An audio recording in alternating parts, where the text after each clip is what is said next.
G'day and welcome to another episode of Kiwi Car Life. And this is no ordinary Integra Type R.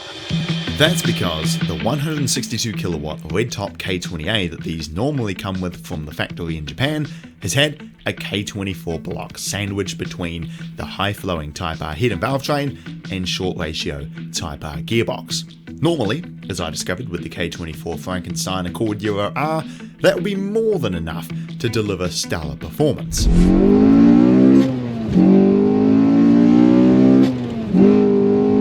With a perfect mix of high RPM power and low down grunt. But the owner of this Integra decided that he wanted more, and so installed an M90 root style belt driven supercharger to the front of the engine.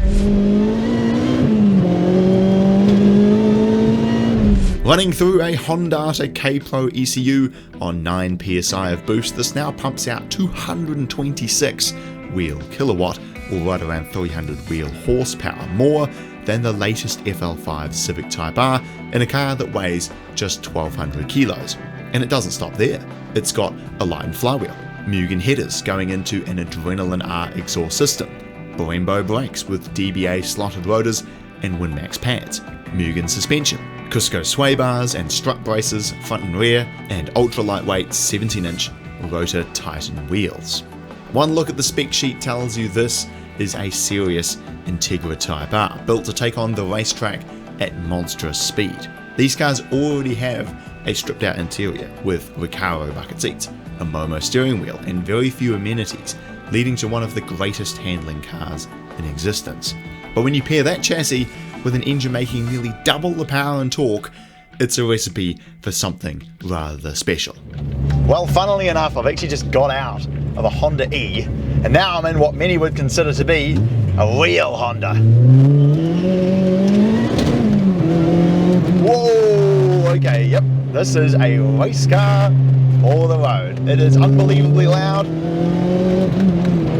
unbelievably fast, and it's got a lot more torque. K24s already make pretty decent torque from factory, but when you add a supercharger and a super light flywheel to it, oh, now we're talking quite a bit more power. Holy moly, this thing is a rocket. It has probably the fastest revving engine I've ever seen in any car, and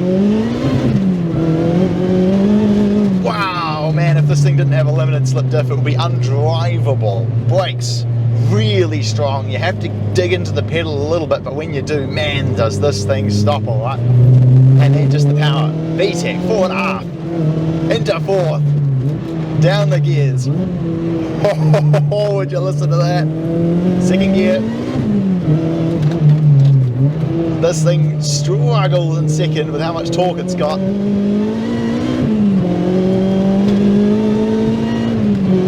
Oh yeah, but it's actually a really nice amount of power where it is genuinely usable.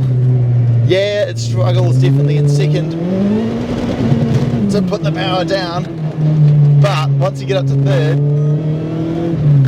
then it's usable. You know, you can actually put your foot down and enjoy the power that it's got without getting yourself in too much trouble. I always saw the Integra as being very harsh, and it is. It feels like I'm in a little race car for the road, especially given how much power this thing's got. But I must admit, it's maybe it's not quite as bad as I remember. Even though this thing's on springs, it's got all sorts of chassis stiffening, and it's certainly not a particularly refined experience. Like, for just pootling around, it's actually not half bad at all. The seats hold you in well, but they've still got a decent amount of squish to them, which is nice. And I guess what's cool is that you can tune this thing around, and it is fast, it sounds great, it handles phenomenally well, great steering feel. You just feel exactly what the front end's doing. Really strong brakes. It's got all the boxes ticked for an insane to drive performance car.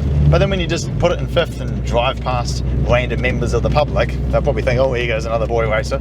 But inside here, it's a little bit loud, it's a little bit bumpy, but it's not beating me up. It's not absolutely diabolical.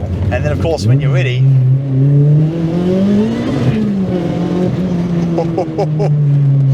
then you can get yourself in some serious trouble with this thing. Oh, down on the power. Oh, listen to that. Hard on the brakes. Third. Second doesn't get any better than that. Oh my word.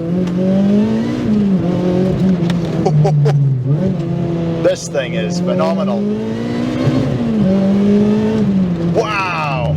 Some of you may have seen my Turbo Accord Euro R video. You can check it out by clicking up here. Compared with that, the power delivery is very different because, of course, it's instant.